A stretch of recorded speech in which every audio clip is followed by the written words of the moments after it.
Assalamualaikum warahmatullahi wabarakatuh. Selamat bertemu dan berjumpa kembali anak-anakku kelas 3 semuanya dalam keadaan sehat walafiat. Alhamdulillah wa syukurillah ala nikmatillah.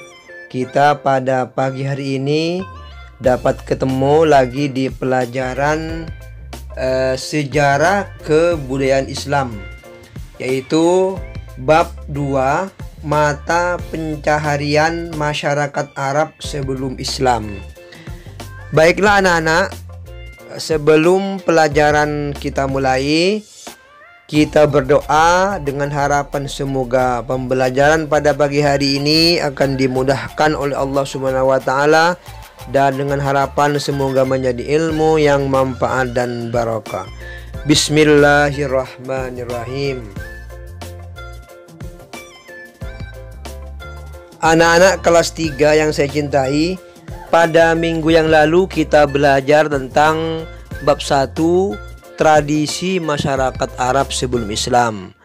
Sekarang kita kembali ke pelajaran sejarah kebudayaan Islam untuk belajar mata pencaharian masyarakat Arab sebelum Islam. Apa saja yang dikerjakan orang Arab dalam usaha sehari-harinya, mari kita pelajari pada pagi hari ini, dan siapkan bukunya, buka buku LKS dan buku paket.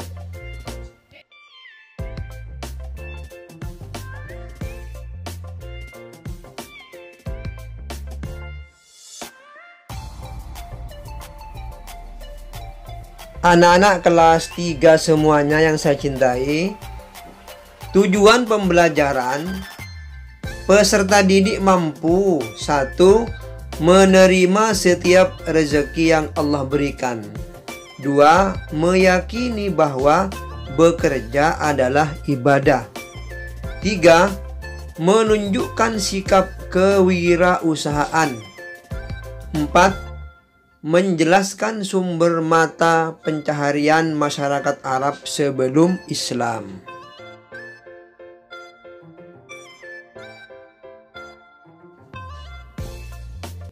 Anak-anak kelas 3 yang saya cintai, adapun materi pembahasan di bab tentang mata pencaharian masyarakat Arab sebelum Islam ialah: A. Beternak, B.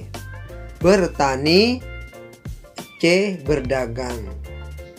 Jadi 3 macam usaha itu kita bahas pada bab 2 ini, yaitu mata pencaharian masyarakat Arab sebelum Islam.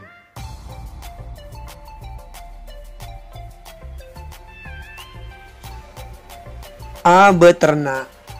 Beternak adalah menjadi sumber kehidupan bagi Arab Badui. Mereka berpindah-pindah menggiring ternaknya ke daerah yang sedang musim hujan atau padang rumput. Mereka mengkonsumsi daging dan susu dari ternaknya, serta membuat pakaian dan dari bulu domba. Jika telah terpenuhi kebutuhannya, mereka menjualnya kepada orang lain. Orang kaya di kalangan mereka dinilai dan terlihat dari banyaknya hewan ternak yang dimilikinya. Binatang ternak yang mereka pelihara terutama adalah biri-biri, kambing, dan unta.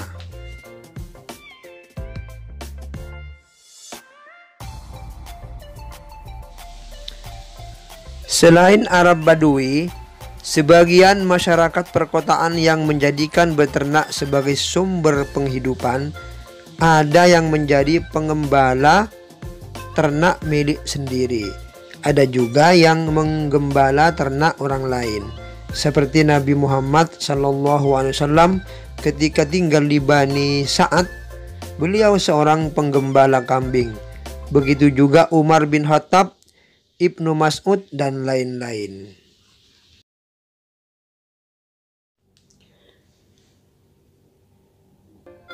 B. Bertani. Jazirah Arab di sebagian besar daerahnya berupa padang pasir yang luas. Keadaan di padang pasir itu sangat panas dan gersang. Di padang pasir hampir tidak ada pohon-pohonan, tetapi ada juga sebagian yang tanahnya subur. Lahan yang subur itu terletak di lembah-lembah yang terdapat mata air atau oase dan sering turun hujan.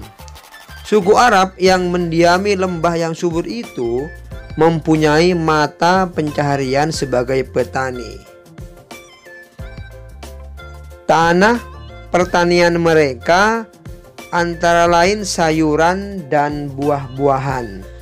Hasil pertanian itu kemudian dijual ke kota-kota seperti kota Mekkah dan Madinah. Kurma merupakan tanaman primadona di wilayah Arab. Ia sangat dekat dengan kehidupan masyarakat, baik mereka yang kaya maupun miskin. Sebab tanpa pohon kurma, maka kehidupan di padang pasir akan semakin terasa sangat menderita. Pohon kurma sendiri di tanah Arab memiliki banyak kegunaan. Buahnya merupakan makanan tetap masyarakat Arab. Bijinya sebagai persediaan untuk makanan unta. Sarinya yang dicampur dengan susu merupakan minuman yang khas bagi masyarakat Badui. Batang kayunya digunakan sebagai bahan bakar untuk keperluan memasak. Sedangkan daunnya digunakan untuk membuat atap rumah. Kemudian serabut pada dahannya digunakan sebagai tali tambang. Karena itu pohon kurma selalu menjadi pujaan dan impian orang Badui yang sepanjang kehidupan mereka kekurangan air dan buah-buahan.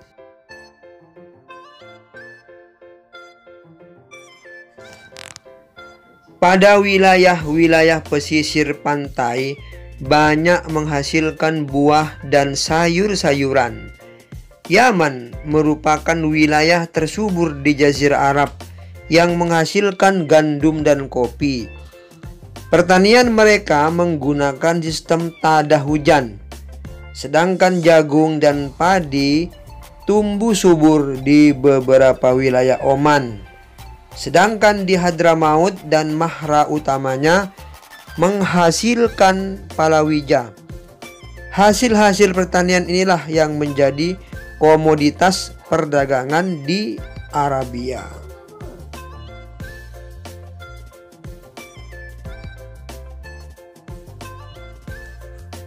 C. Berdagang. Suku-suku Arab yang tinggal di kota seperti Mekkah dan Madinah mayoritas bekerja sebagai pedagang. Pedagang di kota Mekkah dan Madinah pada zaman jahiliyah sudah maju.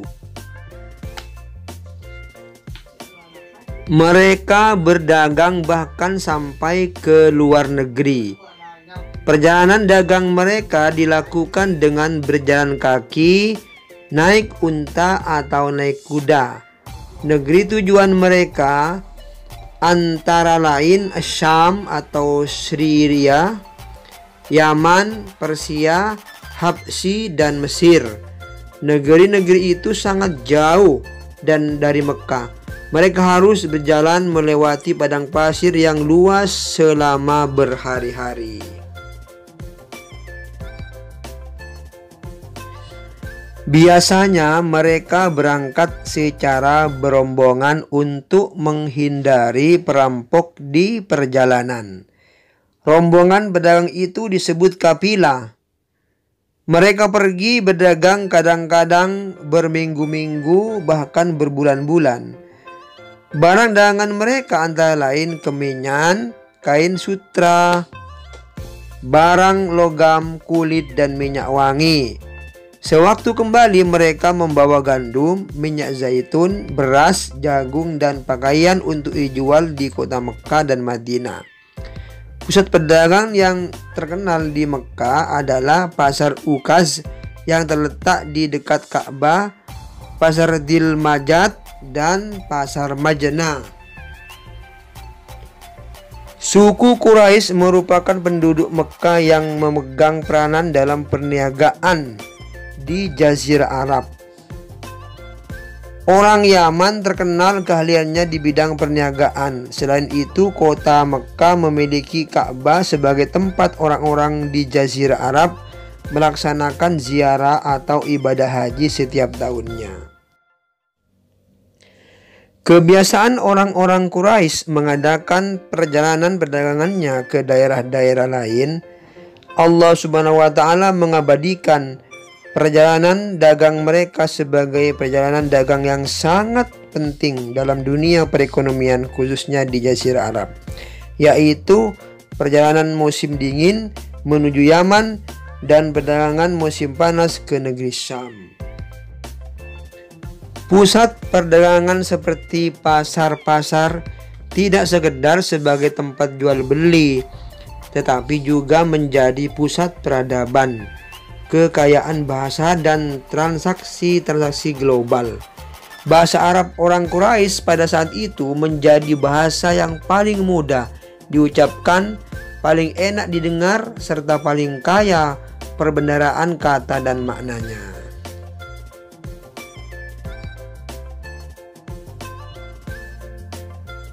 Demikianlah pembelajaran sejarah kebudayaan Islam tentang mata pencaharian masyarakat Arab sebelum Islam. Akhir kata, Pak Guru sarankan kepada anak-anakku kelas 3 yang saya cintai, jagalah kesehatan, dan apabila kalian mau keluar rumah selalu memakai masker, hindari kerumunan, dan serta jaga jarak, dan jangan lupa selalu mencuci tangan. Akhir kalam, Pak Guru ucapkan semangat belajar dari rumah. Semoga kalian sehat bersama keluarga. Wallahul muwaffiq ila aqwamit thariq. Wassalamualaikum warahmatullahi wabarakatuh.